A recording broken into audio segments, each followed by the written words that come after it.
এই কুত্তার বাচ্চা, তোর কি একটু লজ্জা শরম নেই? আমার রুমে এসে আবার আমার দিকে ড্যাব ড্যাব করে তাকিয়ে কি দেখতেছিস? ম্যাডাম, আমি তো এসেছিলাম আপনাকে ডাকার জন্য। আপনি তো বলেছেন কলেজে যাবেন, এটার জন্য তো আমি এসেছিলাম। আপনার তো লেট হয়ে যাচ্ছে। আমার লেট হচ্ছে নাকি কি হচ্ছে এটা তোকে বলেছি দেখার জন্য? দরকার পড়লে আজকে কলেজে যাব না। তুই কেন আমার রুমে ঢুকলি আর কার অনুমতি নিয়ে আমার রুমে প্রবেশ করেছিস? ম্যাডাম, আমি এই বাড়ির ড্রাইভার। আমি যে কোনো সময় যে কারো রুমে ঢুকতে পারবো। স্যার আমাকে এই অনুমতি দিয়েছে। আপনি আমার সাথে এরকম খারাপ ব্যবহার করতেছেন কেন? খারাপ ব্যবহার করলে কিন্তু আমি স্যারকে বলতে বাধ্য হব। স্যারকে বলতে বাধ্য হবি? যা গিয়ে তোর স্যারকে বল আমি তোর গালে চড় মেরেছি। তোর স্যার যদি জিজ্ঞেস করে কেন চড় মেরেছি, তাহলে বলবি যে ম্যাডামের গায়ে কোনো কাপড় ছিল না, আমি হুট করে রুমে ঢুকে পড়েছি, এটার জন্য আমাকে মারতে। সাগর কোনো কথা বলল না, কারণ এখানে তার অপরাধটা অনেক বেশি। কারণ সে রুমের ভেতরে প্রবেশ করেছে না অনুমতি নিয়ে। সাগর গালে হাত দিয়ে চলে আসলো, নিচে গাড়িতে এসে বসে আছে। বেশ কিছুক্ষণ পর নীলা আসলো, সাগরকে দেখে বলতে লাগলো, ভালো হয়ে যা, ভালো হয়ে যা। ভালো হতে টাকা পয়সার প্রয়োজন হয় না। আর যদি টাকা পয়সার প্রয়োজন হয় তাহলে আমাকে বলতে পারিস, আমি না হয় 2-4 টাকা ভিক্ষা দিব। সাগর চুপচাপ নীলার কথাগুলো সহ্য করে যাচ্ছে, কারণ তার কথাগুলো সহ্য করে যেতে হবে, না হলে তো এই বাড়িতে কাজ করতে পারবে না। সাগর গরিব ঘরের সন্তান, তার আব্বুর মাধ্যমে এই চাকরিটা পেয়েছে। সামান্য কিছু বেতনের জন্য সাগর কাজ করতেছে। ম্যাডাম, এখন কি কলেজে যাব নাকি অন্য কোথাও যাবেন? এখন সোজা কলেজে যা। আর আজকে আমি 2টা ক্লাস করব। 1 ঘন্টা সময় লাগবে ক্লাসগুলো শেষ হতে।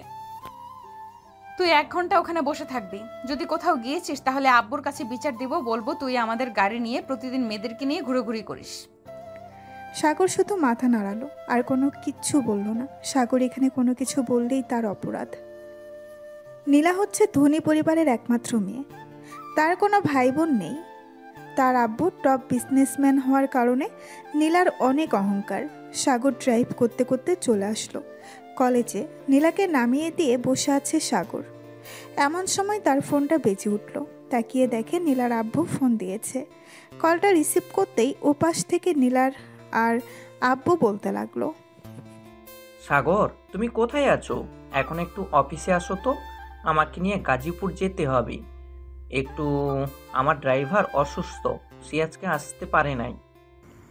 স্যার, ম্যাডামকে তো কলেজে দিয়ে গেলাম। উনি তো বলেছে 1 ঘন্টা পর আবার কোথায় যেন যাবে। এখন যদি আমি চলে যাই আপনার সাথে, তাহলে তো উনি আবার রাগ করবে আর আপনার কাছে বিচার দিবে আমি নাকি অন্য কাউকে নিয়ে ঘুরে বেড়াই। তুমি আসো তো, আমি তো আছি। 10 মিনিটের ভিতরে আমার অফিসে আসো। এই বলে সাগর ড্রাইভ করতে করতে চলে গেল নীলার আব্বুর অফিসে। প্রায় 10 মিনিট পর নীলার আব্বু চলে আসলো নিচে। গাড়িতে বসে পড়তেই সাগর ড্রাইভ করতে লাগলো। বেশ কিছুক্ষণ পর সাগর ড্রাইভ করে চলে আসলো গাজীপুর নীলাদের অফিসের সামনে। নীলার আব্বু গাড়ি থেকে নেমে চলে গেল অফিসের ভেতরে। এদিকে সাগর ঘড়ির দিকে তাকিয়ে দেখে 11:42 বাজে। এতক্ষণে নীলা হয়তো কলেজ থেকে বের হয়ে গেছে। চলুন দেখে আসি নীলা কি করতেছে। এদিকে নীলা কলেজ থেকে বের হয়ে গেটের সামনে আসতেই দেখতে পেল সাগর নেই। এটা দেখে নীলা প্রচণ্ড রেগে গিয়ে বলতে লাগলো, কুত্তার বাচ্চাকে বলেছিলাম এখানে থাকার জন্য, নিশ্চয়ই কোনো মেয়ে নিয়ে ঘুরতে গেছে। আজকে বাসায় আসুক, এরপর তার বিচার করব। ফকিরের বাচ্চা, অন্যদের গাড়ি নিয়ে ভাব দেখাস। এই বলে নীলা রাগে গজগজ করতে করতে একটা রিক্সা নিয়ে চলে আসলো বাসায়। কলিং বেল দিতে নীলার আম্মু এসে দরজা খুলে দিল। নীলার মুখের দিকে তাকিয়ে বুঝতে পেরে গেল কিছু একটা হয়েছে।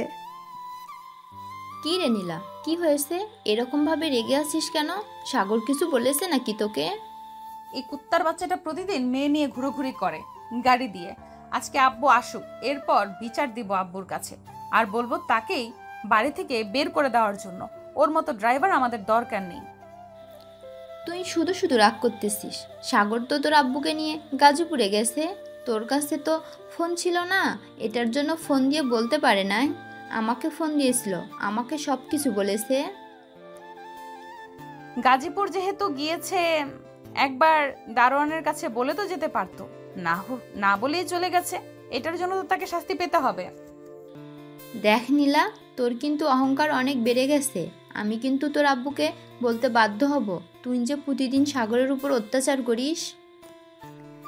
নীলা তার আম্মুর দিকে রাগি চোখে তাকিয়ে চলে গেল তার রুমে। দরজাটা বন্ধ করে ফোনটা হাতে নিয়ে দেখে সাগর মেসেজ দিয়েছে। মেসেজটা ছিল এমন: ম্যাডাম, আপনার কাছে ফোন না থাকার কারণে আমি আপনাকে বলে আসতে পারি নাই যে আমি আপনার আব্বুকে নিয়ে গাজীপুর এসেছি অফিসে। প্লিজ আপনি রাগ করবেন না।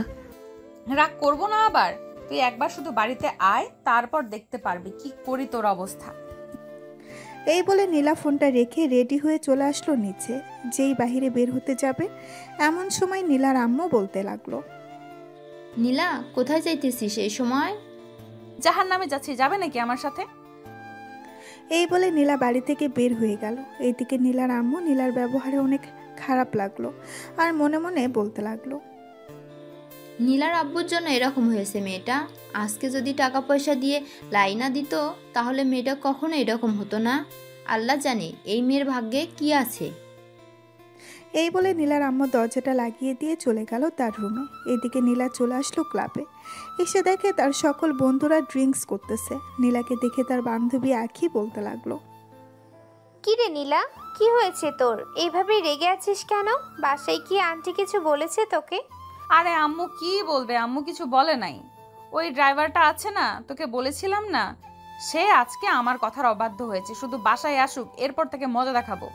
দেখ নীলা, ছেলেটা কিন্তু অনেক ভালো, তুই শুধু তার উপর অত্যাচার করতেছিস। ছেলেটা কিন্তু সামান্য কিছু টাকার জন্য তোদের বাসে কাজ করে না, না হলে কবেই চলে যেত। হ্যাঁ জানি তো, তোর তো আবার গরিবের উপর অনেক মায়া, এই জন্যই তো বলতেছি সেই সব। তোদের সাথে যে কেন বন্ধুত্ব করলাম একমাত্র আল্লাহ ছাড়া আর কেউ জানে না। তোর মতো বান্ধবী না থাকলে আমাদের কোনো কিছু যায় আসে না। তুই যদি আমাদের সাথে বন্ধুত্ব না রাখতে চাস তাহলে বন্ধুত্ব রাখিস না। এই বলে আখি চলে গেল অন্য পাশে। এদিকে নীলা তার বয়ফ্রেন্ডের সামনে বসে ড্রিঙ্কস করতেছে আর তার বয়ফ্রেন্ড নীলার রূপ দেখতেছে।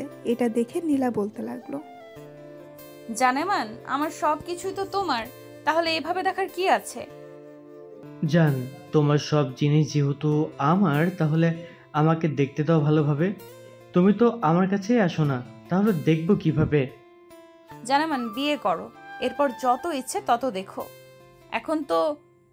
তখন তো কেউ আর আমাদেরকে বাধা দেবে না। জানেমান, তুমি তো জানো আমার চাকরি নেই। আমি এখন কিভাবে তোমাকে বিয়ে করব? আর বিয়ে করলে রাখবো কোথায়? আব্বু তো বলেছে চাকরি যতদিন না করবি ততদিন নাকি বিয়ে করতে পারবো না। জানেমান, সমস্যা নেই, আমার আব্বুর তো অনেক টাকা আছে, যখন যত টাকা চাইবো তত টাকাই দিবে। চলো বিয়ে করে ফেলি। আর 1-2টা বছর যাক, এরপর বিয়ে করব। জানেমান, আমার না একটা R15 বাইক লাগবে, কিনে দিতে পারবে? অবশ্যই কিনে দিতে পারবো জান, তুমি শুধু বলো কবে লাগবে। আচ্ছা, তুমি তো বলেছো তুমি যখন টাকা চাইবে তোমার আব্বু তখন টাকা দিয়ে দিবে, তাহলে এখন একটা বলো না R15 জন্য 7 লক্ষ টাকা দিতে, যাতে আমি একেবারে নিয়ে আসতে পারি। ওকে জানেমান, আমি এক্ষুনি আব্বুকে ফোন দিয়ে বলতেছি, তুমি শুধু ওয়েট করো, আমি তোমাকে আজকে বাইক কিনে দিব। ঠিক আছে জানেমান, এখন তাহলে তুমি ফোন দিয়ে তোমার আব্বুকে বলো টাকা পাঠানোর জন্য। নীলা ফোন দিল তার আব্বুর নম্বরে। বেশ কিছুক্ষণ পর তার আব্বু ফোনটা রিসিভ করলো আর বলল: মামনি, তুমি ওই সময় ফোন দিয়েছো? আর আজকে এত তাড়াতাড়ি কলেজ থেকে চলে এসেছো কেন? আব্বু, আজকে খুব গরম পড়েছে তো এর জন্য চলে এসেছি। আর তোমাকে একটা কথা বলতে চাচ্ছিলাম, আমার না এখন 7 লক্ষ টাকা লাগবে, তুমি আমার অ্যাকাউন্টে টাকাটা পাঠিয়ে দাও এখন। তুমি এত টাকা দিয়ে কি করো? গত পরশুদিন না তুমি 2 লক্ষ টাকা নিলে, আবার এখন 7 লক্ষ টাকা চাইতেছো? দরকার আছে বলেই তো চাইছি, তুমি দিবে নাকি দিবে না? না দিলে বলে দাও। আমি কি বলতেছি তোমাকে দিব না? আচ্ছা, আমি কিছুক্ষণ পর টাকা পাঠাচ্ছি, মিটিংয়ে আছি তো, মিটিংটা শেষ করে পাঠাচ্ছি। ঠিক আছে আব্বু, আর ধন্যবাদ তোমাকে। এই বলে নীলা ফোনটা কেটে দিল। এদিকে নীলার আব্বু তার কেবিনে বসে ভাবতে লাগলো: মেয়েটাকে প্রতি মাসে মাসে এত টাকা দেই, মেয়েটা কি করে? তার আম্মু ঠিকই বলেছে, টাকা দিতে দিতে আমি লাই দিয়ে ফেলেছি। এখন শুধু টাকা চাই। এই 7 লক্ষ টাকা দেওয়ার পর আর 1 টাকাও দিব না। যা খুশি করে ফেলুক। এই বলে নীলার আব্বু নীলার অ্যাকাউন্টে 7 লক্ষ টাকা পাঠিয়ে দিল। বিকেলে নীলার আব্বু আর সাগর চলে আসলো বাসায়। অন্যদিকে নীলা তার অ্যাকাউন্টে টাকা ঢুকতেই তার বয়ফ্রেন্ড নিলয়কে উদ্দেশ্য করে বলতে লাগলো, নিলয় চলো এখন, আব্বু টাকা পাঠিয়ে দিয়েছে, তোমার জন্য বাইক কিনে নিয়ে আসি। রিয়েলি? তোমার আব্বু সত্যি টাকা পাঠিয়ে দিয়েছে? আমার তো বিশ্বাসই হচ্ছে না। তুমি চাওয়ার সাথে সাথে টাকা পাঠিয়ে দিয়েছে? এই দেখো আমার অ্যাকাউন্টে পুরো 7 লক্ষ টাকা আছে, দেখেছো? মাত্র পাঠিয়েছে, এই দেখো মেসেজ। এই বলে নীলা তার বয়ফ্রেন্ডকে নিয়ে চলে আসলো বাইকের শোরুমে। নিলয়কে একটা সুন্দর দেখে বাইক কিনে দিল। নিলয় নীলাকে নিয়ে কিছুক্ষণ ঘোরাঘুরি করে নীলাকে তার বাসার সামনে নামিয়ে দিয়ে চলে গেল। এদিকে নীলা হাসি মুখে বাড়ির ভেতরে প্রবেশ করতেই দেখতে পেল সাগর বসে আছে সোফায়। সাগরকে দেখে নীলা বলতে লাগলো, এই কুত্তার বাচ্চা, তুই কোথায় গিয়েছিলি? তোকে না বলেছিলাম ওখানে থাকার জন্য, তুই চলে গেলি কেন এখান থেকে? নীলা, আমি সাগরকে নিয়ে গিয়েছিলাম, আর তুমি এরকম ব্যবহার করতেছো কেন? মুখের ভাষা ঠিক করো। সরি আব্বু, আসলে আমি একটু রেগে গিয়েছিলাম তো ওই সময়, সাগরকে না দেখতে পেয়ে, তাই আর কি এখন একটু বকাঝকা করে ফেলেছি। সাগর সরি, আর তুই একটু আমার রুমে আয় তো, ঘরের লাইটটা নষ্ট হয়ে গেছে, পাল্টে দিবি। এই বলে নীলা চলে আসলো তার রুমে। এদিকে সাগর বুঝতে পারছে রুমে গেলেই কিছু একটা করবে।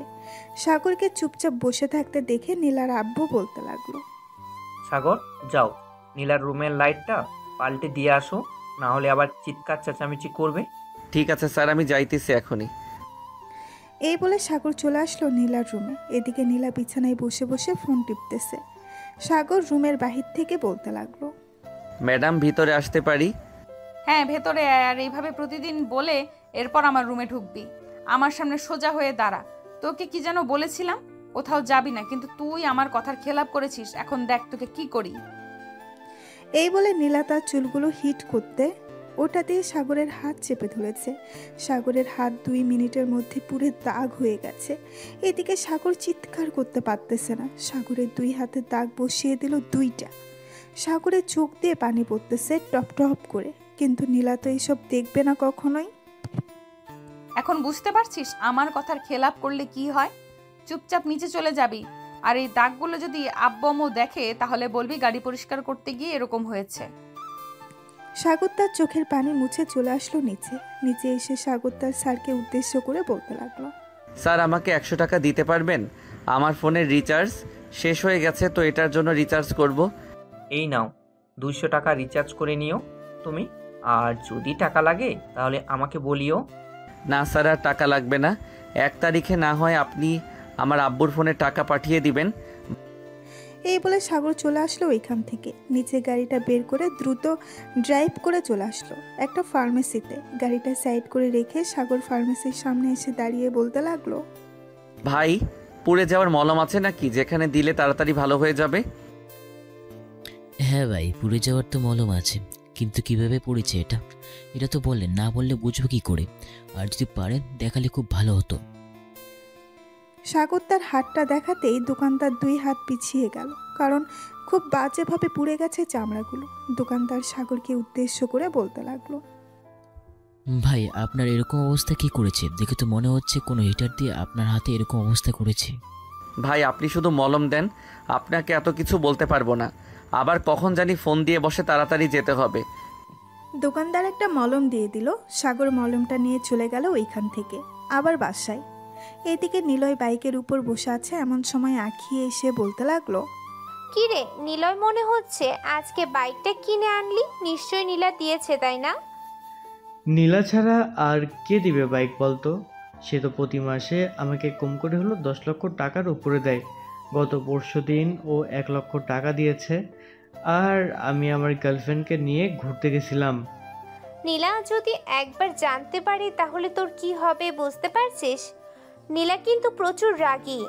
আমি তার বেস্ট ফ্রেন্ড, তার রাগ সম্পর্কে জানি। আরে কোনো কিছু করতে পারবে না।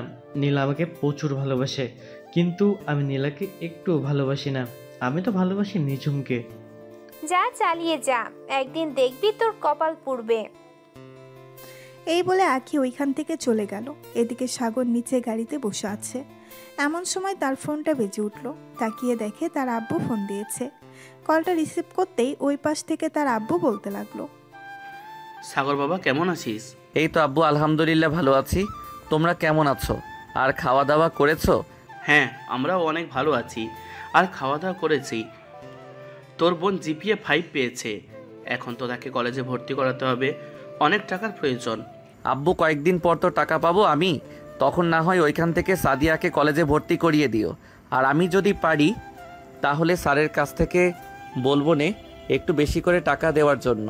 ঠিক আছে বাবা, আর ঠিকমতো খাওয়া দাওয়া করিস, কিন্তু খাওয়া দাওয়া না করে অসুস্থ হোস না। এই বলে সাগরের আব্বু ফোনটা রেখে দিল। এদিকে সাগর গাড়ির ভেতরে এসিটা চালিয়ে বসে আছে, কারণ তার হাতে মলম লাগিয়েছে।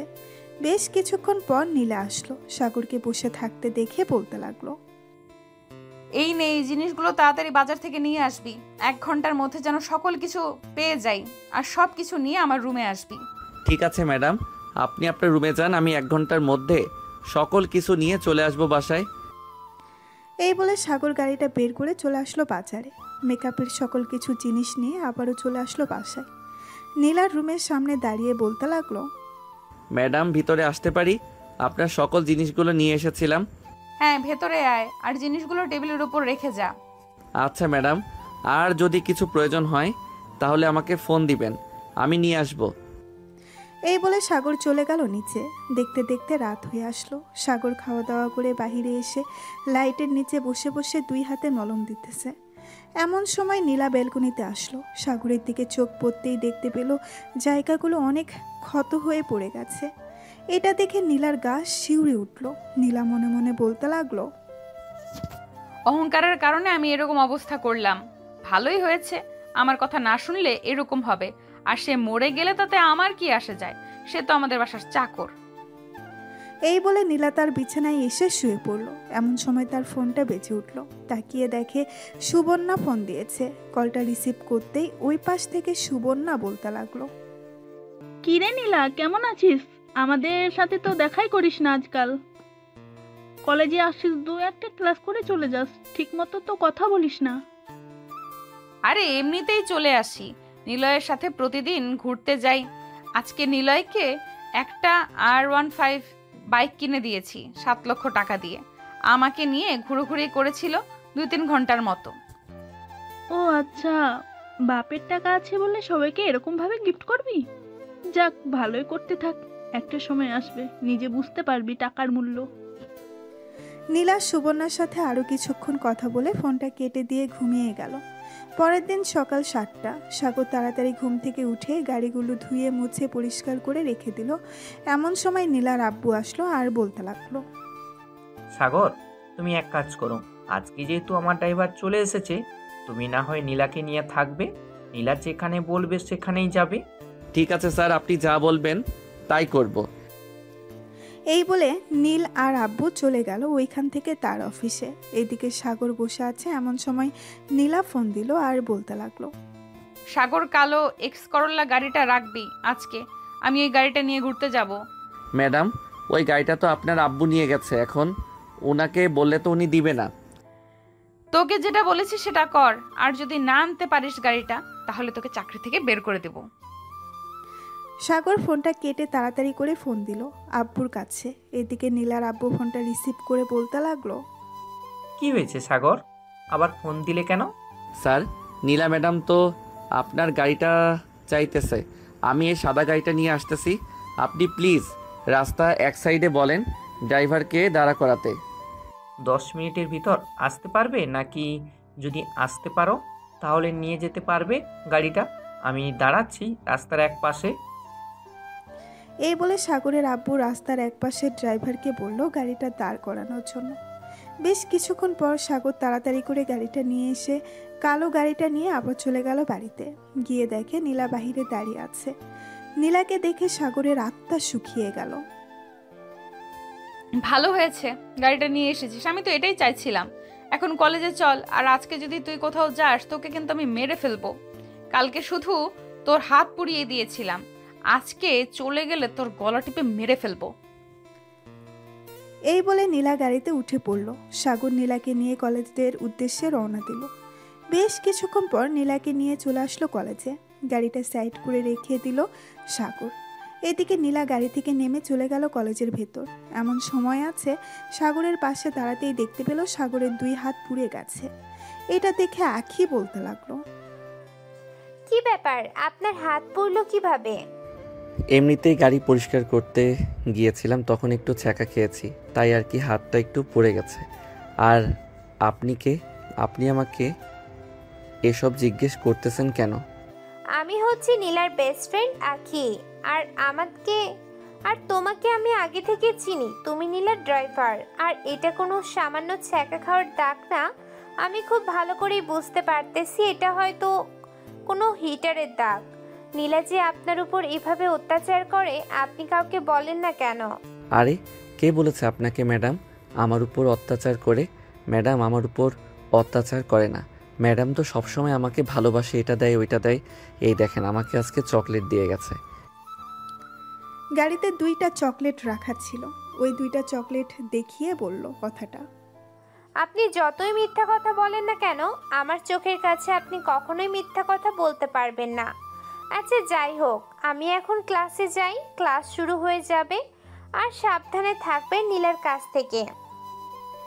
এই বলে আখি চলে গেল ওইখান থেকে তার ক্লাসরুমে। গিয়ে দেখে নীলা তার সকল ফ্রেন্ডদের সাথে বসে বসে কথা বলতেছে। আখিও তাদের সাথে যোগ। বেশ কিছুক্ষণ পর স্যার আসলো। স্যার আসতেই সবাই বসে পড়লো যার যার সিটে। 5টা ক্লাস করে নীলা চলে আসলো বাহিরে। এসে দেখে সাগর বসে আছে। সাগরকে দেখে বলতে লাগলো, এই ড্রাইভার, তুই বাসায় চলে যা। আমি আমার বয়ফ্রেন্ডের সাথে ঘুরতে যাব। আমি যখন ফোন দিব আবার চলে আসবি তুই। ঠিক আছে ম্যাডাম, আর একটা কথা, একটু সময় থাকতে ফোন দিয়েন যাতে আমি আসতে পারি। আপনি তো এমন সময় ফোন দেন আর বলেন তাড়াতাড়ি আসার জন্য। আমি যে কোনো সময় ফোন দিব, যে কোনো সময় চলে আসতে হবে তোর। যতক্ষণ টাইম দিব ততক্ষণের মধ্যে চলে আসবি, এখন যা। সাগর চলে আসলো বাসায়। এসে দেখে তার ম্যাডাম বসে বসে কার সাথে যেন কথা বলতেছে। সাগরকে দেখে বলতে লাগলো, কি ব্যাপার সাগর, নীলা কোথায়? নীলা আসে নাই নাকি তোমার সাথে? না ম্যাডাম, নীলা ম্যাডাম আসে নাই। নীলা ম্যাডাম তার বন্ধু বান্ধবীদের সাথে ঘুরতে গেছে। বলেছে আসছে নাকি বিকাল হবে। ও আচ্ছা, তুমি তো আবার সকালে খাওয়া দাওয়া করো নাই। যাও ফ্রেশ হয়ে আসো, আমি টেবিলে খাবার দিতেছি। ঠিক আছে ম্যাডাম, আমি ফ্রেশ হয়ে আসতেছি। এই বলে সাগর চলে গেল তার রুমে। ফ্রেশ হয়ে নিচে এসে খাবার টেবিলে বসে 2 লোকমা খাবার মুখে দিতেই এমন সময় তার ফোনটা বেজে উঠল। তাকিয়ে দেখেন নীলা ফোন দিয়েছে। ফোনটা রিসিভ করে কানের কাছে ধরতেই উপাস থেকে নীলা বলতে লাগলো, হ্যালো, এবার আমি লোকেশন পাঠাচ্ছি। 10 মিনিটের মধ্যে এখানে চলে আয়। আর 2:15 বাজে, ঠিক 2:25-এর মধ্যে চলে আসবি। রাখলাম এখন। নীলা ফোনটা রেখে দিল। এদিকে সাগর খাবার খাবে নাকি চলে যাবে এইসব ভাবতেছে। এমন সময় সাগর তাড়াতাড়ি করে তার হাতটা ধুয়ে চলে গেল বাহিরে। গাড়িটা নিয়ে নীলার দেওয়া লোকেশনে চলে আসলো। এসে দেখে নীলা তার বন্ধু বান্ধবীদের সাথে দাঁড়িয়ে আছে। সাগর তাড়াতাড়ি গাড়ি থেকে বের হয়ে পেছনের দরজাটা খুলে দিল। নীলা সাগরের সামনে এসে ঠাস করে সাগরের গালে চড় মেরে দিল আর বলতে লাগলো, 1 মিনিট দেরি করে এসেছি, সেটার জন্য একটা চর মেরেছি। চল তাড়াতাড়ি বাসায় যাব, খুব ক্ষুধা লাগছে। এই বলে নীলা গাড়িতে উঠে গেল। এইদিকে নীলার সকল বান্ধবীরা এসব দেখেছে, কিন্তু নীলাকে কোনো কিছুই বলে নাই। সাগর বেশ কিছুক্ষণ পর চলে আসলো বাসায়। নীলা বাড়ির ভেতরে প্রবেশ করতেই নীলার আম্মু বলতে লাগলো, কি রে নীলা, সাগর কোথায়? সে তো বাহিরে বসে আছে, গাড়িতে দেখো গিয়ে। নীলার আম্মু চলে আসলো বাহিরে। এসে দেখে সাগর গাড়িতে বসে আছে। সাগরকে দেখে নীলার আম্মু বলতে লাগলো, তুমি খাবারগুলো শেষ না করে চলে গেছো কেন? ম্যাডাম আপনার মেয়েকে আনা অতি জরুরি, না আনলে তো। না হলে পরে কি বলো? না ম্যাডাম কিছু না, আর না খাওয়ার জন্য সরি, আমার ক্ষুধা ছিল না। নীলার আম্মু বেশ বুঝতে পারছে সাগরের মুখ দেখে। বেশ কিছুক্ষণ পর চলে আসলো ঘরে। একটা প্লেটে খাবার নিয়ে বাইরে আসতেই দেখতে পেল সাগর বসে আছে। সাগরকে খাবার দিয়ে বলতে লাগলো, এই খাবারগুলো খেয়ে নাও। সাগর হাত ধুয়ে খাবারে 2 হাত দিয়েছে। এমন সময় তার ফোনটা বেজে উঠল। তাকিয়ে দেখে নীলা ফোন দিয়েছে। এদিকে সাগর আবারও হাত ধুয়ে কলটা রিসিভ করলো আর বলতে লাগলো, জি ম্যাডাম বলেন। আমার জন্য রেস্টুরেন্ট থেকে বিরিয়ানি নিয়ে আয়। তোর বিকাশে টাকা পাঠিয়েছি 500। ঠিক আছে ম্যাডাম, আমি যাইতেছি এখনই। এই বলে সাগর ফোনটা কেটে দিয়ে নীলার আম্মুকে উদ্দেশ্য করে বলতে লাগলো, ম্যাডাম কিছু মনে করবেন না, আসলে আমার ভাগ্যে হয়তো আজকে খাবার জুটবে না, আপনি খাবারগুলো নিয়ে যান। নীলার আম্মু কোনো কিছুই বলতে পারলো না সাগরকে, কারণ তিনি জানেন এখন যদি সাগর বিরিয়ানি না এনে দেয় তাহলে সাগরের উপর অত্যাচার করবে। নীলার আম্মু মাথা নিচু করে চলে আসলো বাড়ির ভেতরে, সোফায় বসে ফোন দিল তার বড় ভাইকে। হ্যালো ভাইয়া, আমি তোদের বাসায় কিছুদিনের জন্য আসতেছি থাকার জন্য। তুমি তো বলতে আমি নাকি আসি না, কালকে চলে আসবো। ঠিক আছে, কালকে চলে আয়, আর পারলে নীলাকে নিয়ে আসিস, নীলা তো বাসায় একা একা থাকবে। নীলা যাবে না, তার সামনে পরীক্ষা তো, এর জন্য কিছুদিন পর না হয় যাবে। এই বলে নীলার আম্মু ফোনটা কেটে দিল। এদিকে সাগর নীলার জন্য বিরিয়ানি নিয়ে চলে আসলো বাসায়। কলিং বেল দিতেই সাগরের আম্মু এসে দরজা খুলে দিল। সাগর তাড়াতাড়ি করে চলে আসলো নীলার রুমে সামনে আর বলতে লাগলো, ম্যাডাম ভিতরে আসতে পারি? হ্যাঁ ভেতরে আয়। বিরিয়ানি নিয়ে এসেছিস? জি ম্যাডাম, বিরিয়ানি নিয়ে এসেছি, এখানে 500 টাকার বিরিয়ানি আছে। ধন্যবাদ, যা এখন তুই। সাগর চলে আসলো নিচে। দেখতে দেখতে বিকাল গড়িয়ে সন্ধ্যা হয়ে গেল।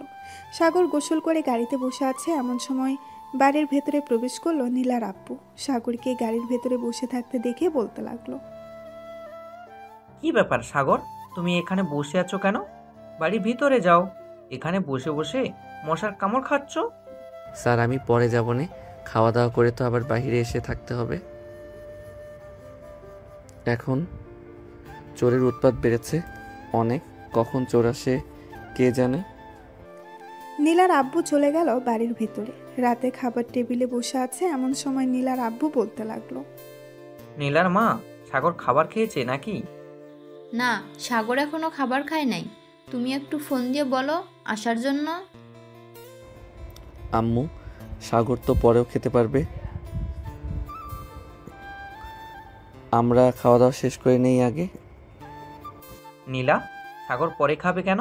সেও তো একটা মানুষ, সে গরিব বলে কি তাকে অবহেলা করব আমরা?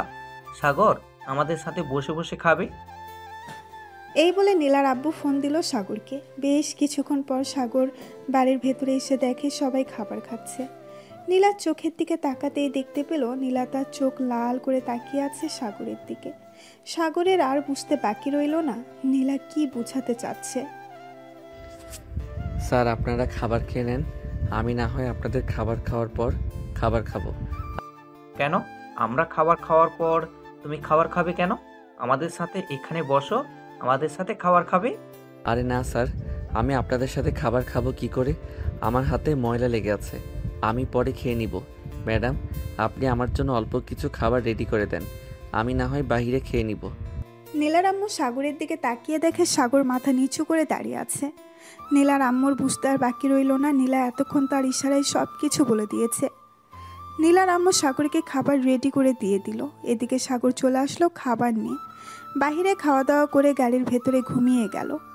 পরের দিন সকাল 10টা সাগর নীলাকে নিয়ে চলে আসলো কলেজে। বেশ কিছুক্ষণ পর সাগর বলতে লাগলো, ম্যাডাম আপনার আম্মু তো বলে দিয়েছে একটু বাসায় যাওয়ার জন্য, উনি নাকি তার বাবার বাড়িতে যাবে। আমি কি ওনাকে তার বাবার বাড়িতে দিয়ে আসবো যদি অনুমতি দেন? এখান থেকে নানা বাড়িতে যাইতে তো 2 ঘন্টা সময় লাগবে, আবার আসতে 2 ঘন্টা। ঠিক আছে যা, আর তাড়াতাড়ি চলে আসবি। আমি না হয় আজকে রিক্সা নিয়ে বাড়িতে চলে যাব। সাগর চলে আসলো বাসায়। নীলার আম্মুকে নিয়ে গাড়িতে বসে পড়ল।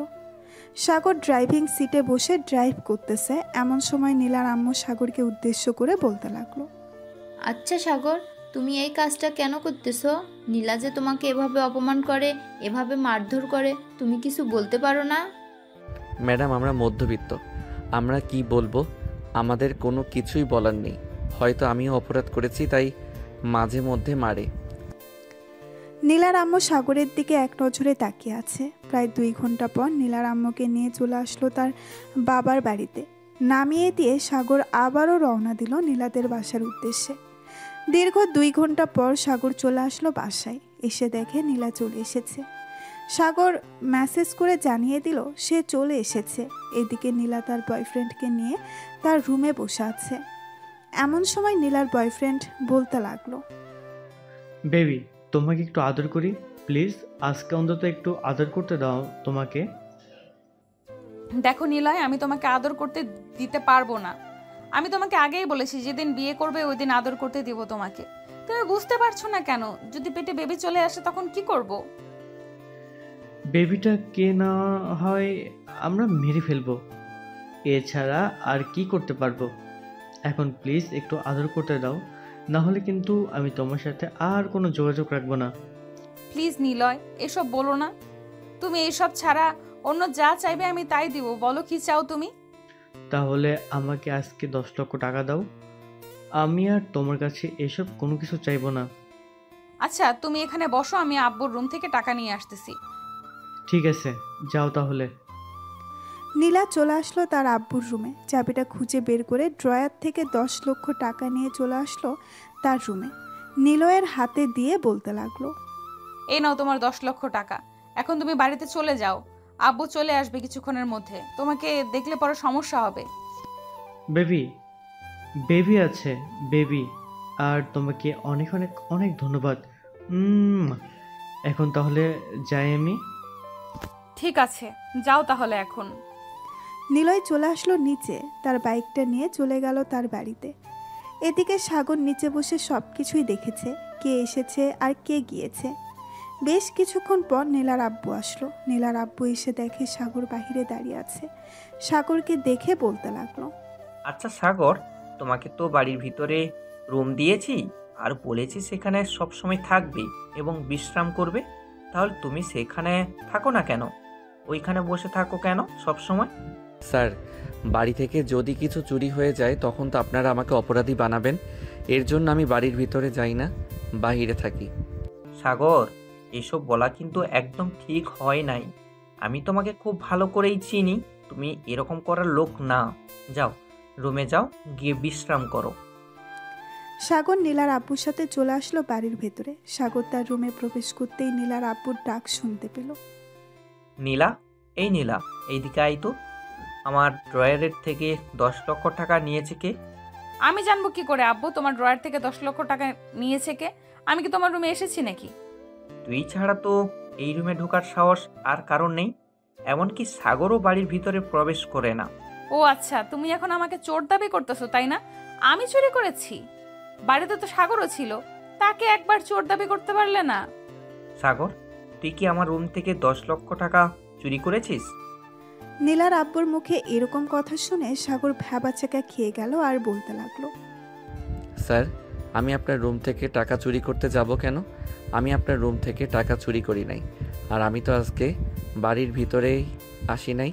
আপনি চাইলে সিসি ক্যামেরা চেক করতে পারেন।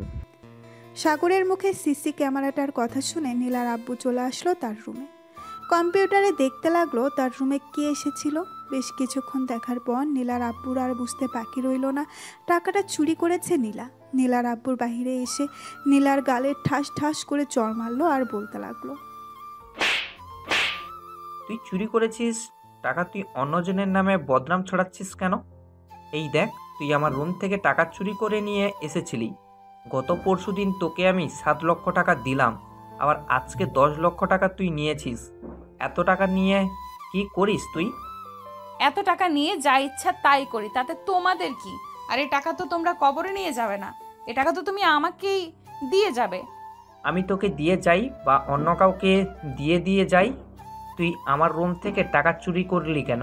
আর বল, এত এত টাকা তুই কি করিস? কি করি এটা বলতে পারবো না, আমার টাকা লাগছে এর জন্য আমি টাকা নিয়েছি। আর কোনোদিন যদি তুই আমার রুম থেকে টাকা চুরি করেছিস বা আমার কাছে টাকা চাইছিস, তাহলে তোকে বাড়ি থেকে বের করে দিব।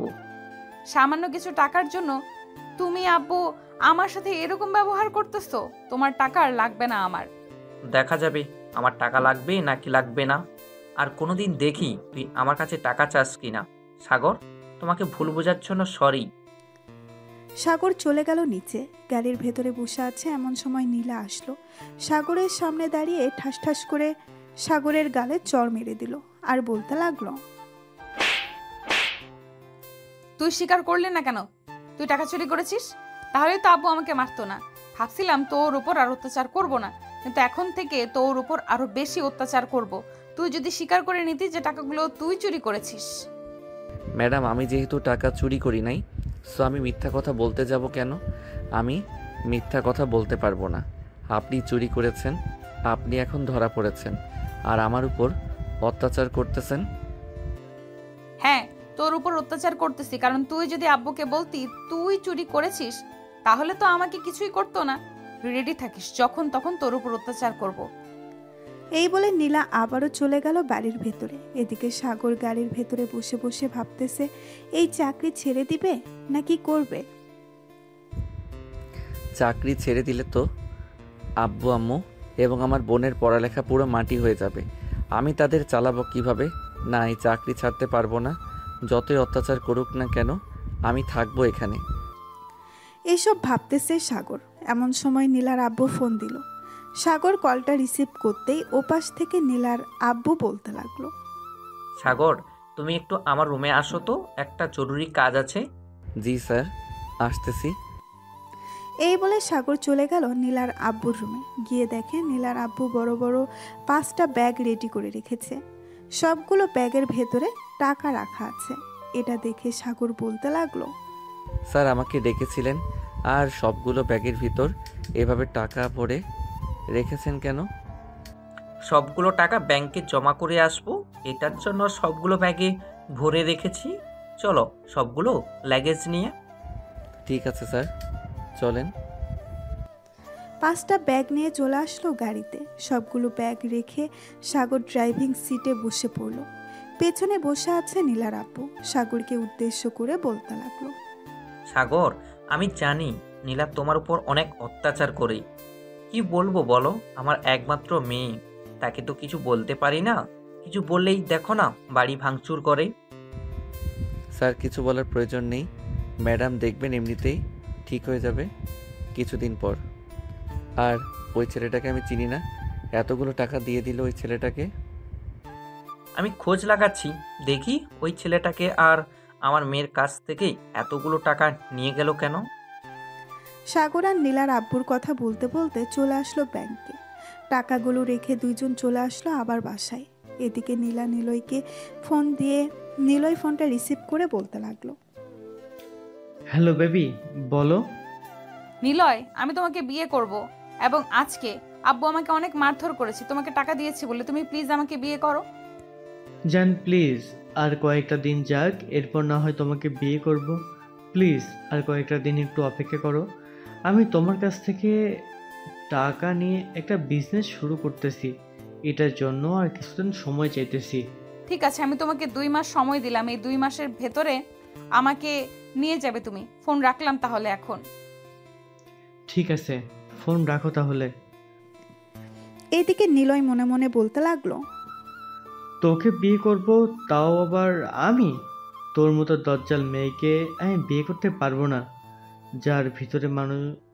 যার ভিতরে কোনো মনুষ্যত্ব নেই, তাকে বিয়ে করে কখনোই সুখী হতে পারবো না। এইসব বলতেছে নিলয় মনে মনে। এদিকে নীলার আব্বু ফোন দিল নীলার আম্মুর কাছে। নীলার আম্মু ফোনটা রিসিভ করে বলতে লাগলো, কি হয়েছে, ফোন দিয়েছো কেন? তুমি বাড়ি থেকে চলে গেছো, আর তোমার মেয়ে জানো কি করেছে? আমার ঘর থেকে 10 লক্ষ টাকা চুরি করে নিয়ে একটা ছেলেকে দিয়ে দিয়েছি। তুমি তাড়াতাড়ি বাসায় আসো। আমি বাসায় গিয়ে কি করব? তুমি তোমার মেয়েকে নিয়ে থাকো, তোমার মেয়ে তো অনেক ভালো, টাকা দিয়ে দিয়ে লাই দিয়েছো। এখন বলতেছো কেন আমাকে যাওয়ার জন্য? এখন থেকে আর কোনো টাকা দিব না, প্লিজ তুমি বাসায় আসো। সাগরকে পাঠিয়ে দাও, আমি আসতেছি। ঠিক আছে, আসো তাহলে। আর সাগর, তুই একটু তোর ম্যাডামকে নিয়ে আয় তো তার বাবার বাড়ি থেকে। স্যার এখন তো প্রায় সন্ধ্যা হয়ে গেছে, আস্তে আস্তে তো রাত 10টা-11টা বেজে যাবে। কালকে নিয়ে আসলে হয় না? যেহেতু বলে দিয়েছি এখন নিয়ে আসার জন্য, যা নিয়ে আয় একটু কষ্ট করে। আর এই নে 1000 টাকা, তুই কিছু খেয়ে নিস, সারাদিন তো মনে হয় খাস নাই। সাগর টাকাটা নিয়ে চলে আসলো নিচে। গাড়িতে এসে বসে আছে সাগর। গাড়িতে স্টার্ট দিয়ে চলল নীলার আম্মুকে আনার জন্য। 2 ঘন্টা পর চলে আসলো নীলার আম্মুর বাপের বাড়ি। সাগরকে দেখে নীলার আম্মু বলতে লাগলো, সাগর, তুমি যেহেতু চলে এসেছো আর তোমাকে দেখে তো মনে হচ্ছে খাও নাই, এক কাজ করো, এখান থেকে খেয়ে নাও, এখানে তোমাকে আর কেউ বিরক্ত করবে না। ভাবি, সাগরকে খাবার দেন। সাগর খাওয়া দাওয়া করে নিল। খাওয়া দাওয়া শেষ করে নীলার আম্মুকে নিয়ে আবারও রওনা দিল বাড়ির উদ্দেশ্যে। হঠাৎ আম্মু সাগরকে বলতে লাগলো, সাগর, নীলা যে টাকা চুরি করেছে এটা তুমি দেখো নাই? আর টাকাগুলো কাকে দিয়েছে তুমি দেখেছো? ম্যাডাম, টাকাগুলো কাকে দিয়েছে এটা তো আমি দেখি নাই, কিন্তু একটা ছেলে এসেছিল, ওই ছেলেটাকে মনে হয় দিয়েছে। ছেলেটাকে আগে কখনো আমি দেখি নাই। ও আচ্ছা, আমার মেয়েটাকে বলদ পেয়ে যত ইচ্ছা তত টাকা নিতেছে। দেখবে একদিন নীলা সব কিছু বুঝবে, ওই দিন সব কিছু হারাবে। নীলার আম্মু সাগরের কথা বলতেছে। হঠাৎ সাগরের হাতের দিকে চোখ পড়লো আর বলতে লাগলো, সাগর, তোমার হাতে কি হয়েছে? এসব দেখে মনে হচ্ছে তো পুড়ে গেছে। আরে ম্যাডাম, এসব কিছু না, ওই যে গাড়ি পরিষ্কার করতে গিয়েছিলাম তো হাতে একটু ছ্যাঁকা খেয়েছি। তুমি যদি হাতে ছ্যাঁকা খেয়ে থাকো তাহলে তো এক হাতে ছ্যাঁকা খাবে, 2 হাতে ছ্যাঁকা খেলে কিভাবে? সত্যি করে বলো, নীলা তোমার এসব করে নাই তো? সাগর কোনো কিছু বলতেছে না, কারণ সে জানে এখন যদি কিছু বলে তাহলে নীলাকে বকাবকি করবে। নীলাকে বকাবকি করলে নীলার সাগরের উপর অত্যাচার করবে। আমি বুঝতে পারছি এইসব কাজ হচ্ছে নীলার, সে ছাড়া অন্য কেউ এরকম করবে না তোমার সাথে। সাগর চুপচাপ গাড়ি চালাচ্ছে। প্রায় 2 ঘন্টা পর চলে আসলো বাসায়। নীলার আম্মু বাসার ভেতরে প্রবেশ করতে দেখতে পেল নীলা বসে আছে সোফায় আর টিভি দেখতেছে।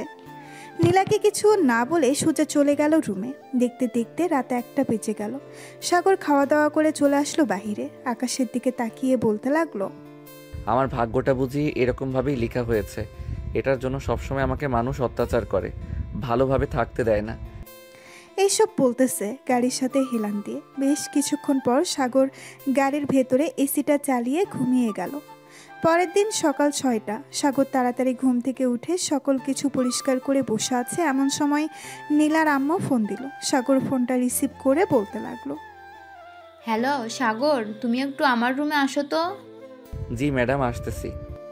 এই বলে সাগর ফোনটা কেটে দিয়ে চলে গেল নীলার আম্মুর রুমে। ভেতরে প্রবেশ করতেই দেখতে পেল নীলার আম্মু টাকা গুনতেছে। সাগরকে দেখে নীলার আম্মু সাগরের দিকে কিছু টাকা বাড়িয়ে দিয়ে বলতে লাগলো, সাগর, তুমি তো আমাদের বাসায় কাজ করতেছো অনেক দিন ধরে, তোমাকে তো কখনো কিছু দিতে পারি নাই। এক কাজ করো, এই টাকাগুলো তোমার কাছে রেখে দাও, এটা আমি এমনিতে দিলাম তোমাকে। ম্যাডাম, টাকাগুলো একটু আমার আব্বুর নাম্বারে পাঠিয়ে দিতে পারবেন? আমার তো এখানে টাকার প্রয়োজন হয় না, আপনি আব্বুর নাম্বারে পাঠিয়ে দেন। আমার ছোট বোনকে কলেজে অ্যাডমিশন করাবে, টাকা লাগবে অনেক। আচ্ছা, আমি তোমার এই মাসের বেতন আর কিছু টাকা বাড়িয়ে পাঠিয়ে দিতেছি, তুমি তোমার আব্বুকে বলে দাও। ধন্যবাদ ম্যাডাম।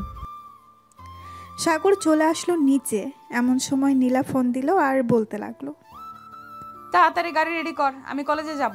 ম্যাডাম, আপনার কলেজ তো সকাল 10টার সময় খুলে, আপনি 8টার সময় কোথায় যাবেন? তোকে এত প্রশ্ন করতে বলছি নাকি? যেটা বলেছি ওইটা কর। চুপচাপ গাড়িটা রেডি কর, আমি 5 মিনিটের মধ্যে আসতেছি নিচে। এই বলে নীলা ফোনটা কেটে দিল। বেশ কিছুক্ষণ পর নীলা আসলো। সাগর ড্রাইভিং সিটে বসে ড্রাইভ করতে লাগলো। বেশ কিছুক্ষণের মধ্যেই চলে আসলো কলেজের সামনে।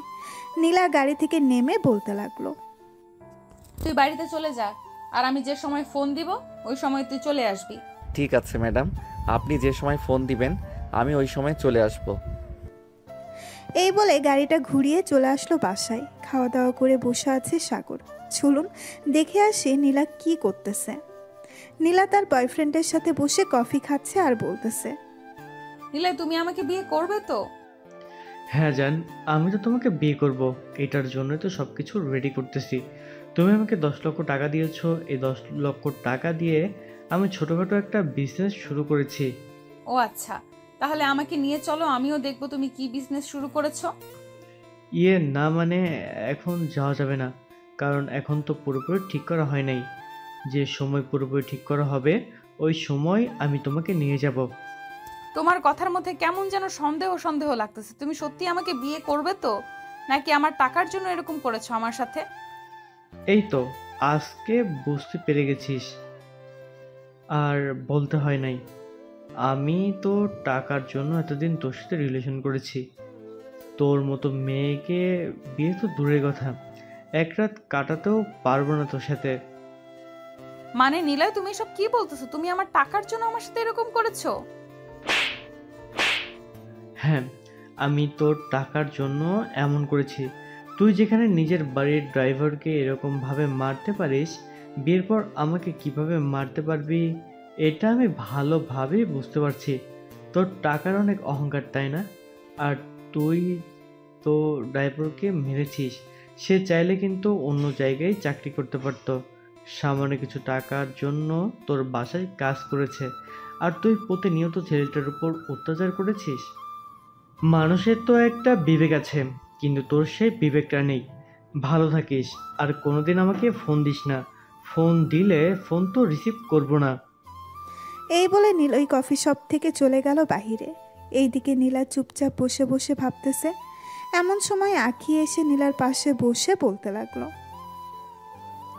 আমি ওই দিন বলেছিলাম না তোর এই অহংকারের জন্য নিশ্চয়ই একটা কিছু হবে। আর দেখেছিস তোর টাকারও ও নিয়েছে এবং ভালো ভালো উপদেশও দিয়ে গেছে। আমাদের এতদিনের বন্ধুত্বের জন্য আমি শুধু তোর সাথে আছি, না হলে আমি কবেই চলে যেতাম। তোর মতো বান্ধবী আমার দরকার নেই। ভালো থাকিস, আর যেদিন একেবারে ভালো হয়ে আসতে পারবি ওই দিন না হয়ে আমাকে ফোন দিস। আর এই নে 1,00,000 টাকা। কিছুদিন আগে তোর কাছ থেকে টাকা নিয়েছিলাম না, এটাই সেই টাকা। এই বলে আঁখি ওইখান থেকে চলে গেল তার বাড়িতে। এইদিকে নীলা তার ফোনটা বের করে ফোন দিল সাগরকে, আর বলতে লাগলো, কিরে কোথায় আছিস? দেখ, আমি তোকে একটা লোকেশন পাঠিয়ে দিয়েছি, এই লোকেশনে চলে আয় তাড়াতাড়ি। ঠিক আছে ম্যাডাম, আমি কিছুক্ষণের মধ্যে আসতেছি। এই বলে সাগর চলে গেল নীলাকে আনার জন্য। বেশ কিছুক্ষণ পর সাগর চলে আসলো কফি শপে। এসে দেখে নীলা বসে আছে। নীলাকে দেখে বলতে লাগলো, ম্যাডাম আমি গাড়ি নিয়ে এসেছি, আপনি আসেন, আমি গাড়িতে যাই। আচ্ছা তুমি যাও, আমি 5 মিনিট পরে আসতেছি, বিলটা দিয়ে। সাগর চলে আসলো গাড়িতে। এদিকে নীলা বিলটা দিয়ে চলে আসলো নিচে। গাড়ির দরজা খুলে বসে পড়লো ভেতরে। এইদিকে সাগর চুপচাপ গাড়ি চালাচ্ছে। বেশ কিছুক্ষণ পর নীলা বলতে লাগলো, সাগর, তোকে একটা কথা বলতে চাই। তোর হাত দুইটা দেখি। কেন ম্যাডাম, আমার হাত দেখে কি করবেন? আমার হাতে তো কিছু নেই। আমি যে হিটার দিয়ে পুড়িয়ে দিয়েছিলাম ওই পুরা জায়গাগুলো দেখি এখন কিরকম আছে। ম্যাডাম দয়া করে আমার উপর আর এরকম অত্যাচার করবেন না। আসলে পুরো জায়গাটা এখনও শুকায় নাই। এখন যদি আপনি আবার এরকম করেন তাহলে আমার এই চাকরিটা ছেড়ে দিতে হবে। চাকরি ছাড়তে হবে না, তুই এক কাজ কর, ত্রিপোলার মেডিকেল কলেজে যা, ওইখান থেকে তোর হাতের চিকিৎসা করিয়ে নিয়ে আসবো। আরে না, চিকিৎসা করাতে হবে না, অযথা বাড়তি খরচ। আমি বাসার দিকে নিয়ে যাইতেছি। একবার বলেছি কানে যায় না নাকি তোর? আবার অত্যাচার করার জন্য বলতেছিস তুই? যেটা বলতেছিস সেটা কর, তাড়াতাড়ি হসপিটালের দিকে যা। সাগর চুপচাপ চলে আসলো হাসপাতালে। গাড়িটা সাইডে রেখে গাড়ির ভেতরে থেকে বের হয়ে দাঁড়িয়ে আছে। এমন সময় নীলা বলতে লাগলো, দাঁড়িয়ে আছিস কেন? আমার সাথে আয়। ম্যাডাম অনেক টাকা খরচ হবে, প্লিজ যাইয়েন না, আমার কাছে এত টাকা নেই। তোকে একবারও বলেছি নাকি টাকা দেওয়ার জন্য? তুই চুপচাপ আমার সাথে আয়। ঠিক আছে ম্যাডাম, আসতেছি। এই বলে সাগর নীলা আর পিছু পিছু চলে গেল। বেশ কিছুক্ষণ পর সাগর চলে আসলো একটা ডাক্তারের কেবিনে। ভেতরে বসে আছে 3 জন। এমন সময় নীলা বলতে লাগলো, ফারুক ভাই, ওর হাতটা একটু দেখেন তো। সাগরের হাত দুইটা সামনে বাড়িয়ে দিয়ে কথাটা বলল নীলা। সাগরের হাত দেখিয়ে ফারুক অবাক হয়ে বলতে লাগলো, এটা কিভাবে হলো? দেখে তো মনে হচ্ছে কোনো হিটারের দাগ। আর এটা কবে হয়েছে? এরকম অবস্থা হয়েছে কেন? সাগর আর নীলা কিছুই বলতেছে না, কারণ নীলা কি বলবে? সে যে এরকম করেছে। নীলা বেশ কিছুক্ষণ পর ফারুককে উদ্দেশ্য করে বলতে লাগলো, ভাইয়া, সাগর তো এসব বোঝে না। হিটারটা হাতে নিয়ে ওর হাতে লাগিয়ে দিয়েছিল, এই জন্যই এরকম হয়েছে। আপনি একটু ওর 2টা হাত ভালোভাবে পরিষ্কার করে কিছু ওষুধের ব্যান্ডেজ করে দেন, যাতে তাড়াতাড়ি ভালো হয়ে যায়। আরও আগে আসার উচিত ছিল, কারণ এরকম অবস্থা হয়েছে আমরা তো দেখেই ভয় লাগতেছে। নীলা, তুমি বাহিরে যাও, আমি কিছুক্ষণ পর তোমাকে ডাক দিব। ঠিক আছে ভাইয়া, যাইতেছি। নীলা বাহিরে চলে যেতেই ফারুক সাগরকে উদ্দেশ্য করে বলতে লাগলো, সাগর, এইসব কাজ নীলা করেছে তাই না? সত্যি সত্যি করে বলো। আরে না ডাক্তার, আমি নিজে থেকেই করেছি এসব। ম্যাডাম করতে যাবে কেন? ম্যাডাম তো খুব ভালো, দেখেন না আমাকে হাসপাতালে নিয়ে এসেছে। তুমি যতই মিথ্যা কথা বলো না কেন, আমি জানি এসব কাজ নীলা ছাড়া আর কেউ করবে না। এখানে একটু বসো, আমি তোমার হাতটা ভালো করে পরিষ্কার করে তারপর কিছু ঔষধ দিয়ে দিতেছি। এই বলে ফারুক সাগরের হাত ভালোভাবে পরিষ্কার করে কিছু ওষুধ লাগিয়ে হাত ব্যান্ডেজ করে দিয়ে প্রেসক্রিপশনে কিছু ওষুধের নাম লিখে দিল। বেশ কিছুক্ষণ পর সাগর নীলাকে নিয়ে আসলো নিচে। দুইজন গাড়িতে বসে আছে, এমন সময় সাগর বলতে লাগলো, ম্যাডাম এখন বাসায় চলে যাই? আগে তোর ওষুধ কিনে এরপর বাসায় যাব। সাগর গাড়িটা ঘুরিয়ে চলে আসলো ফার্মেসিতে। ওষুধ নিয়ে বাড়ির দিকে রওনা দিল। বেশ কিছুক্ষণ পর সাগর আর নীলা চলে আসলো বাড়িতে। কলিং বেল দিতেই নীলার আম্মু এসে দরজা খুলে দিল। নীলাকে দেখে কিছুই বলল না। 1 ঘন্টা পর নীলা সাগরকে ফোন দিল আর বলতে লাগলো, আমার রুমে আয় তো একটু, তোর ওষুধগুলো নিয়ে আসবি। এই বলে নীলা ফোনটা কেটে দিল। এদিকে সাগর কিছু বলতে পারল না। তার ওষুধগুলো নিয়ে চলে আসলো নীলার রুমে। সাগর দাঁড়িয়ে আছে, এমন সময় নীলা বলতে লাগলো, এই নে খাবারগুলো খেয়ে ওষুধগুলো খেয়ে আব্বু যে রুমটা দেখিয়ে দিয়েছিল তোকে, ওই রুমটাতে গিয়ে ঘুমা। আজকে আর বাইরে যাব না আমি। ঠিক আছে ম্যাডাম। সাগর খাবার খেয়ে ওষুধগুলো খেয়ে চলে আসলো পাশের রুমে। বিছানায় শুয়ে পড়তেই সাগরের ঘুম চলে আসলো। কারণ সাগর প্রতিদিন রাত 1টা, 2টা, 3টার সময় ঘুমাতো আর সকাল 6টা বা 8টার সময় উঠে যেত। হঠাৎ নীলার এত পরিবর্তন দেখে নীলার আম্মু মনে মনে বলতে লাগলো, কি ব্যাপার, মেয়েটার হঠাৎ কি হয়েছে? সাগরের উপর এত মায়া দেখাচ্ছে, নিশ্চয়ই কোনো প্ল্যান করেছে আবার তাকে মারার জন্য। এবার যদি সাগরের গায়ে হাত তুলে তাহলে বাড়ি থেকে বের করে দেব। ওর মতো মেয়ে আমাদের দরকার নেই। এসব বলতেছে মনে মনে। এমন সময় নীলা নিচে এসে তার আম্মুর পাশে বসে পড়ল। বেশ কিছুক্ষণ পর নীলা তার আম্মুর কোলে মাথা রাখতেই নীলার আম্মু চমকে গেল আর বলতে লাগলো, কি রে, তোর হঠাৎ কি হয়েছে? আমার কোলে মাথা রেখেছিস কেন? মাথা তোল তাড়াতাড়ি, তুই নিশ্চয় কোনো বুদ্ধি করেছিস, না হলে তো তুই কখনো এরকম করিস না। আম্মু আমাকে মাফ করে দাও, আমি তোমাদের সাথে অনেক অন্যায় করেছি, তোমরা আমাকে মাফ করে দাও। এটা নিশ্চয় তোর নাটক, আমরা কখনোই তোকে মাফ করব না। তুই সাগরের যে অবস্থা করেছিস এটার জন্য তো আরও মাফ করবই না। আম্মু, এখন থেকে তোমরা যেটা বলবে আমি সেটাই করব, প্লিজ আমাকে মাফ করে দাও। আমি আর কোনোদিন তোমাদের কথার অবাধ্য হব না, তোমাকে কথা দিলাম। আমি বিশ্বাস করি না। আর তোর যদি টাকা লাগে বলতে পারিস, আমি তোর আব্বুকে বলে তোর অ্যাকাউন্টে টাকা পাঠিয়ে দেব। আম্মু, আমি সত্যি কথা বলতেছি, আমি আর কোনোদিন এরকম করব না, প্লিজ আমাকে বিশ্বাস করো। এই বলে নীলা তার আম্মুর পা জড়িয়ে ধরে কান্না করে দিল। কিন্তু নীলার আম্মু নীলাকে এখনো বিশ্বাস করতে পারতেছে না। বিশ্বাস করবে কি করে? নীলা যেই ব্যবহার করেছে এটার জন্য তো বিশ্বাস না করাটাই ভালো। আম্মু, আমি এতদিন অনেক ভুল কাজ করেছি। ঘর থেকে টাকা নিয়ে বয়ফ্রেন্ডকে দিয়েছি, আজকে সে আমাকে ছেড়ে চলে গেছে। আজকে আমি বুঝতে পারছি কেন সে আমার কাছে ছিল এতদিন। প্লিজ আম্মু, এইবারের মতো মাফ করে দাও। ঠিক আছে, এবারের মতো মাফ করে দিলাম, তবে আমরা যা বলবো তাই শুনবি তো, নাকি আবার আগের মতো হয়ে যাবি? আমি তোমার মাথায় হাত রেখে বলতেছি, তোমরা যা বলবে আমি তাই শুনবো। প্লিজ আম্মু, আমাকে মাফ করে দাও। ঠিক আছে, যা, মাফ করে দিলাম। আর তুই কিন্তু সাগরের সাথে এটা মোটেও ঠিক করিস নাই। ওর হাতের অবস্থা কি করেছিস একবার দেখেছিলি? আম্মু, দেখেছি। আজকে ডাক্তার দেখিয়ে নিয়ে এসেছি। সাগরের সাথে অনেক অন্যায় করেছি, আর কখনো অহংকার করব না। ঠিক আছে, এখন রুমে যা, আর তোর আব্বু আসলে মাপ চেয়ে নিস। ঠিক আছে আম্মু।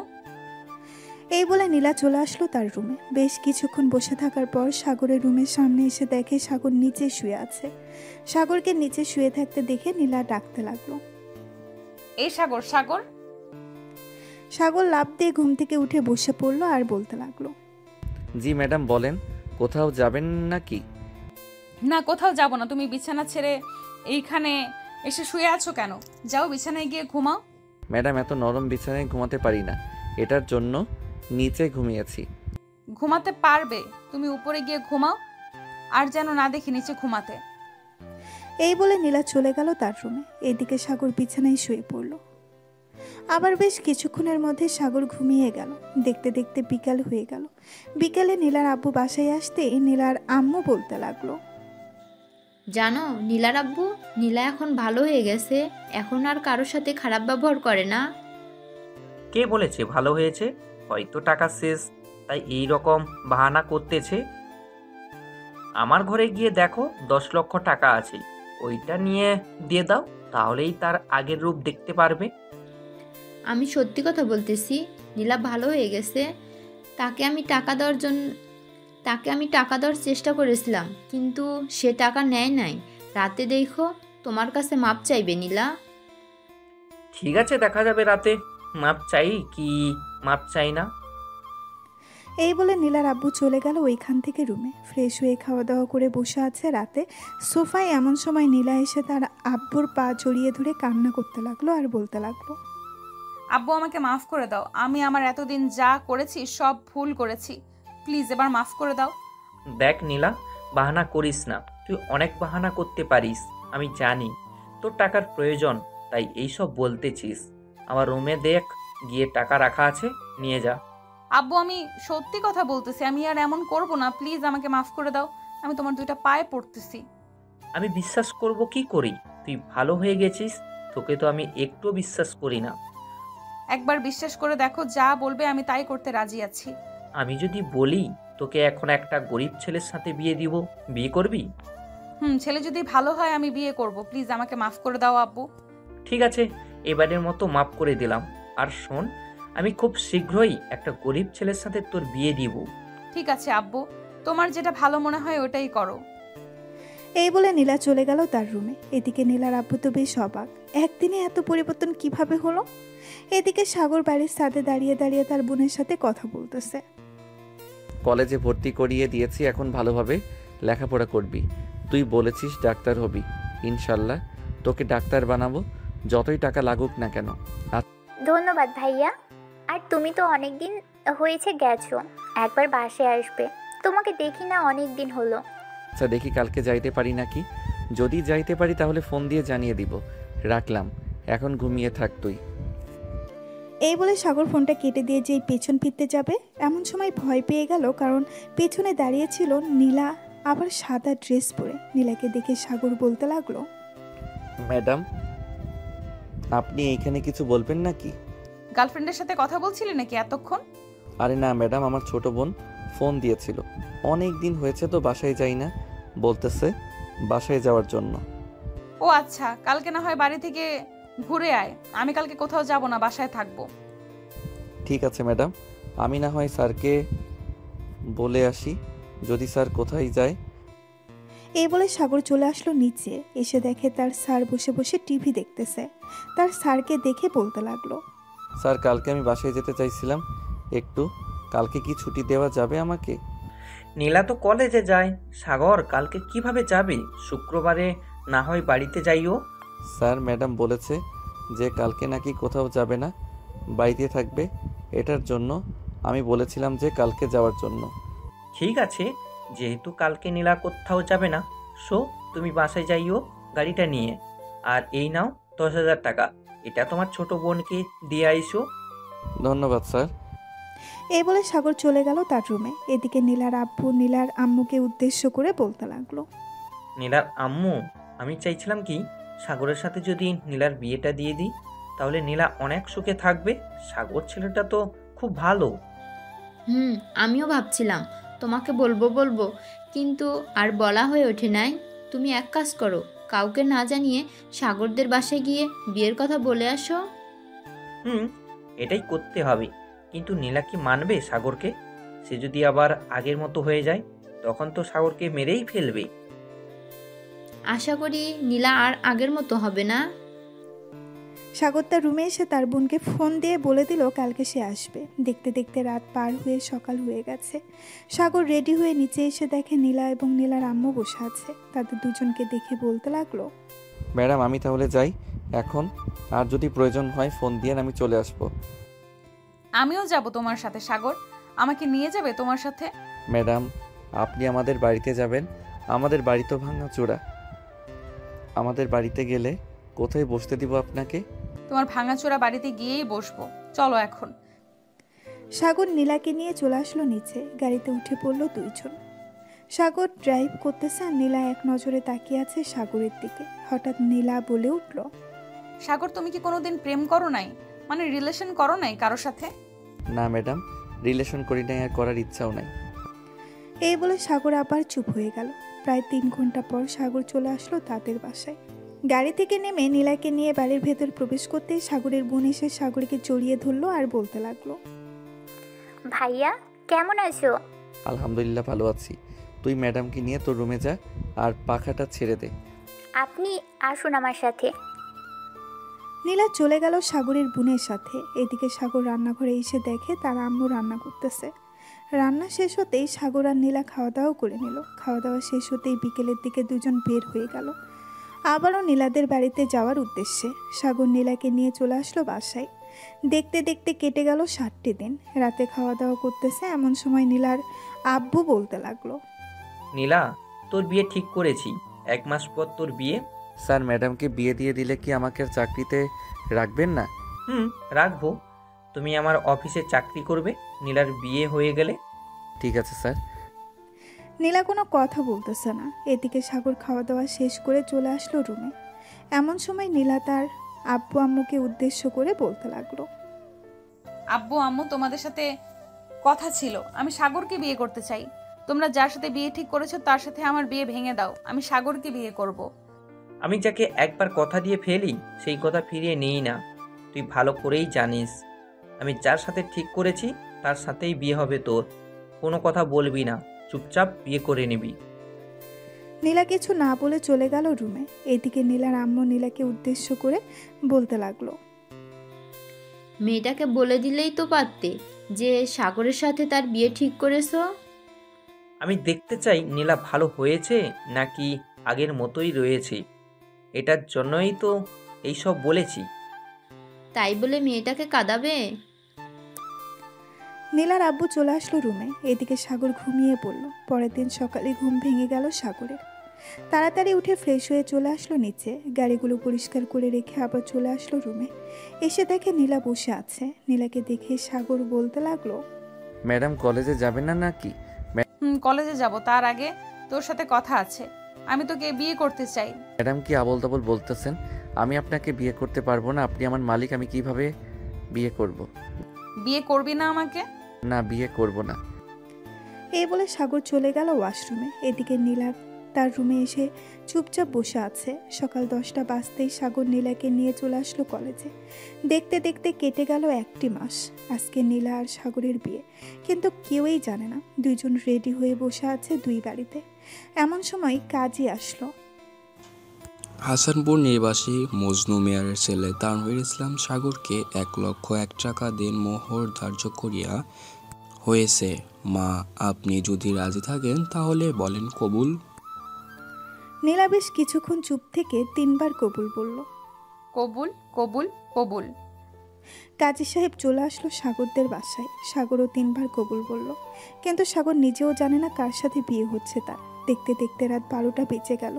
সাগর বাসর ঘরে ঢুকে খাটের কাছে আসতে নীলা খাট থেকে নেমে সাগরের পা ধরে সালাম করলো। সাগর বিছানায় বসে নীলার ঘোমটাটা খুলতেই বলতে লাগলো, ম্যাডাম আপনি এইখানে? আমারও তো একই প্রশ্ন, তুই এখানে কি করিস? আমার বাসা, আমি আমার বাসর ঘরে আসবো না তাই তো কোথায় যাব? তার মানে তোর সাথেই আমার বিয়ে হয়েছে? মনে হয় আপনার সাথেই আমার বিয়ে হয়েছে। এটা বলতেই নীলা সাগরের ঠোঁট ছোড়া কামড়ে ধরল। আচমকা আক্রমণের কারণে সাগর কি করবে বুঝতে পারছে না। সাগর বেশি কিছু চিন্তা না করে নীলার সাথে রেসপন্স করতে লাগলো।